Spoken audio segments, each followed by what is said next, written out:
আহারে ভাই, চিন্তা করবেন কোথায়? চিন্তা নেই এথায়। সাভার আশুলিয়া এলাকায় দেখেন, আগামীকাল ঝড়ের তাণ্ডবে কত বড় একটা কলা গাছ কলার ছড়া সহ পড়ে গেছে। অনেকগুলো কলা ছিল, শুধু কলা নয়, আরো আছে, আরো অনেক কিছু আছে। দেখেন, ঝড়ে অনেক ক্ষয়ক্ষতি হয়েছে। এই দিকে তাকালে বোঝা যাচ্ছে, এই যে এদিকে গাছ পড়ে গেছে, যে ওই পাশে আরেকটা কলা গাছ আছে, সেটাও পড়ে গেছে। এদিকে গাছের অনেক ক্ষয়ক্ষতি হয়েছে।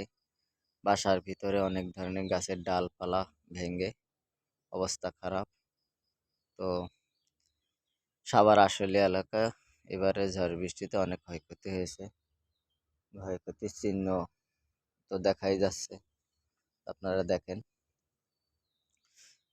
তারপরে প্রচণ্ড শিলাবৃষ্টিতে দেশের এলাকা, আবাদি জমি, চাষ, ধান যে কি অবস্থা আছে সেটা বলতে পারলাম না। তবে আল্লাহর রহমতে দেশে শিলাবৃষ্টির ঝড় না হোক, না হলে আমাদের নতুন যারা